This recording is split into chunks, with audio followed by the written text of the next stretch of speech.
नमस्कार मित्रांनो, NSP digital Marathi चॅनलमध्ये आपले स्वागत आहे. आज आपण बांधकाम कामगार नोंदणी ही ₹1 कशा प्रकारे नोंदणी करायची या संदर्भात संपूर्ण असा व्हिडिओ आज आपण घेऊन आलेलो आहोत. बांधकाम कामगार नोंदणी झाल्यानंतर विविध योजनेचा लाभ, स्कॉलरशिप योजना, भांडी योजना, पीठ योजना अशा भरपूर योजनांचा लाभ या नोंदणीमध्ये फक्त ₹1 भरून आपण ही नोंदणी करू शकता. ही नोंदणी ऑनलाईन पद्धतीने कशा प्रकारे करायची याबद्दलचा संपूर्ण असा व्हिडिओ आज तुमच्यासाठी घेऊन आलेला आहे. व्हिडिओ संपूर्ण बघा आणि नवीन असाल तर आपल्या NSB डिजिटल मराठी चॅनलला सबस्क्राईब करायला विसरू नका. चला तर मग व्हिडिओ सुरू करूया. बांधकाम कामगार नोंदणी करण्यासाठी आपल्याला गुगल ब्राउझरमध्ये यायचं आहे. त्यामध्ये बांधकाम कामगार हे नाव सर्च करायचे आहे. त्यानंतर Maharashtra building and other construction worker इथं क्लिक करायचं आहे. त्यानंतर कन्स्ट्रक्शन वर्कर रजिस्ट्रेशन या बटनावर क्लिक करायचं आहे.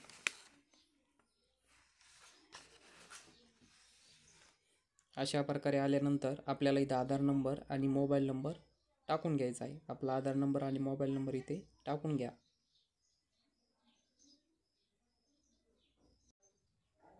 आधार नंबर आणि मोबाईल नंबर टाकल्यानंतर प्रोसीड टू फॉर्म या बटनावर क्लिक करायचं आहे. त्यानंतर आपलं पहिलं नाव म्हणजे फर्स्ट नाव, आपलं पहिलं नाव टाकायचं आहे. त्यानंतर वडिलाचं नाव टाकायचं आहे. त्यानंतर आडनाव टाकून घ्यायचं आहे. पहिलं नाव, वडिलाचं नाव आणि आडनाव आपल्याला इथं टाकून घ्यायचं आहे.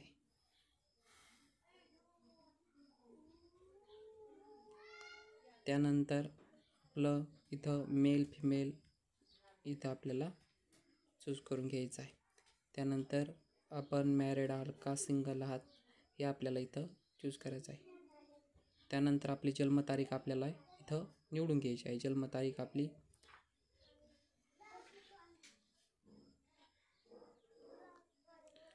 त्यानंतर category general, NT, OBC, SC, ST यापैकी आपल्याला निवडून घ्यायची आहे. त्यानंतर आपल्या गावाचं नाव आपल्याला इथं टाकायचं आहे. त्यानंतर शहर, त्यानंतर जिल्हा आपला इथं आपल्याला आपला जिल्हा सिलेक्ट करून घ्यायचा आहे. त्यानंतर आपला तालुका आपल्याला इथं निवडून घ्यायचा आहे.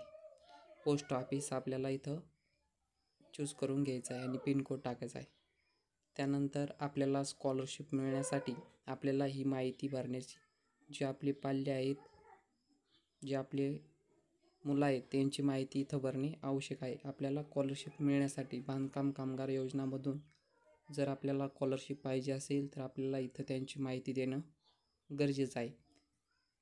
तर त्यामध्ये आपण इथं आपल्या पाल्याची माहिती भरून घ्यायची आहे.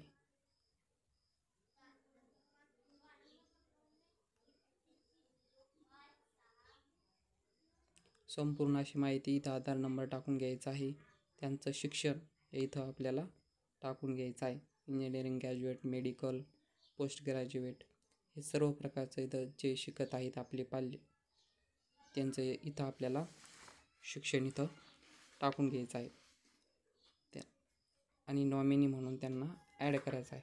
त्यानंतर 90 दिवसाचे प्रमाणपत्र हे आपण कोणाकडून घेतले आहे, कामगार ठेकेदाराकडून घेतले आहे का ग्रामसेवकडून घेतले आहे.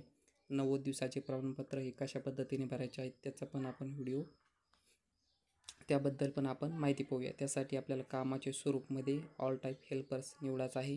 आपण 90 दिवसाचं प्रमाणपत्र ग्रामसेवक किंवा कॉन्ट्रॅक्टदार कोणाकडून घेतले आहे, तर मी कॉन्ट्रॅक्टदार मार्फत घेतले आहे, तर इथं कॉन्ट्रॅक्टदार निवडतो आहे.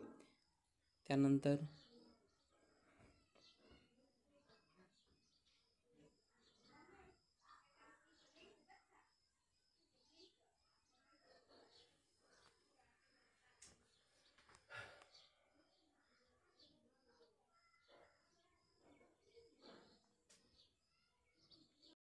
कॉन्ट्रॅक्टदार निवडल्यानंतर आपल्याला जारी करणाऱ्याचा जो कॉन्ट्रॅक्टदार आहे त्याचा आपल्याला इथं नोंदणी क्रमांक टाकून घ्यायचा आहे. त्यानंतर जावक दिनांक, हा जावक दिनांक 90 दिवसाच्या प्रमाणपत्रावर ही माहिती दिलेली आहे तीच माहिती इथं भरायची आहे. जावक दिनांक, जावक क्रमांक जसा 90 दिवसाचे प्रमाणपत्र भरता वेळेस जिथं दिलेला आहे तो तिथं टाकायचा आहे. त्यानंतर ठेकेदार विकासाचे नाव, ठेकेदाराचे नाव टाकायचं आहे.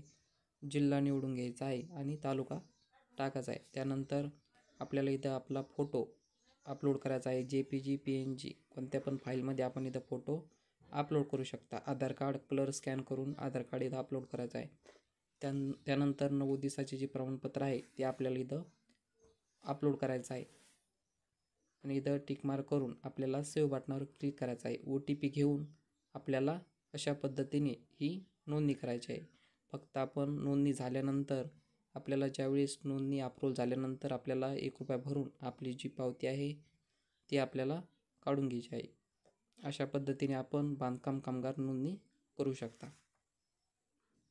ही महत्त्वपूर्ण माहिती होती मित्रांनो. व्हिडिओ आवडला असेल तर आपल्या NSB डिजिटल मराठी चॅनलला सबस्क्राईब करायला विसरू नका. धन्यवाद.